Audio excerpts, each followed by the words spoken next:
চলো টুনটুনি বাহিনী, সবাই তাড়াতাড়ি তোমাদের হাতিয়ার তুলে নাও। আর তোমরা কি কয়েন তোলার জন্য প্রস্তুত? হ্যাঁ, আমরা প্রস্তুত। প্রস্তুত। আমি এই লম্বা হাতিয়ার দিয়ে এভাবে রোলার বানিয়ে তুলে নেব সব ডলার। চলো শুরু করি। চলো এবার এগুলো গুনে ফেলি। 1 2 3 316 317টা কয়েন লেগেছে। হ্যাঁ, তো এই নাও তোমার $3170। এই দেখো আমার বড় চাকা এসে গেছে, চলো দেখি এই চাকায় কয়েন আটকায় কিনা। হ্যাঁ, তো এবার দেখো চাকায় কয়েন কতগুলো আটকিয়েছে। এখন গুনে বলছি, 1 2 3 26 27টা কয়েন আটকিয়েছে। তার মানে তোমার হলো $270। আরে এগুলো দিয়ে চকলেটও পাওয়া যাবে না। আমি তো আমার জামাই যখন খাচ্ছিল তখন তার থালাটাই কেড়ে নিয়ে এনেছিলাম। আজ তাকে এত টাকা দেওয়ার প্রতিশ্রুতিও দিয়েছি। এই পেটুকটার জন্য আমি আজ বড় টাকার অ্যামাউন্ট নেব। চলো এবার গুনে দেখি, 1 2 3 1066 1067টা কয়েন এতে আটকে গেছে। হ্যাঁ, তো এই নাও $10,670। আরে বাহ, আমার পেটুক জামাই অনেক খুশি হবে। আমি ম্যাচ চলাকালীন চুরি করেছি এই ফুটবলটাকে। এত বড় ঝুঁকি নেওয়ার পর কয়েন লাগবে তো? আরে শুধুমাত্র একটা কয়েন। ভালোভাবে দেখো। হ্যাঁ, এই আরেকটা কয়েন, তাহলে মোট 2টা কয়েন। তাহলে এই নাও $20। আরে এই জন্যই এত ঝুঁকি নিয়েছিলাম।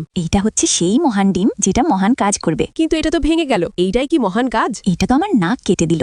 না না, নাক কাটেনি, বরং কিছু দিয়েছে। ও হ্যাঁ, এটা তো একটা চিরকুট। চলো এতে কি লেখা আছে দেখা যাক। কিন্তু তার আগে এক পাশে মেসি আরেক পাশে রোনাল্ডো। তো তুমি এবার কার ফ্যান? মেসির ফ্যান হলে লাইক করো, আর রোনাল্ডোর ফ্যান হলে সাবস্ক্রাইব করো। আর যদি তুমি এভাবে লাইক সাবস্ক্রাইব করে শেয়ার বাটনে ক্লিক করো তাহলে জাদু হবে। আরে এতে লেখা আছে সবার জিতে নেওয়ার টাকাগুলো নিয়ে নাও। কি, আমাকে একটু দেখাবো? তার মানে এরা যতগুলো টাকা জিতেছে সবগুলো তোমার। আরে কি মজা! চলো তাড়াতাড়ি তোমাদের সব টাকাগুলো বের করো।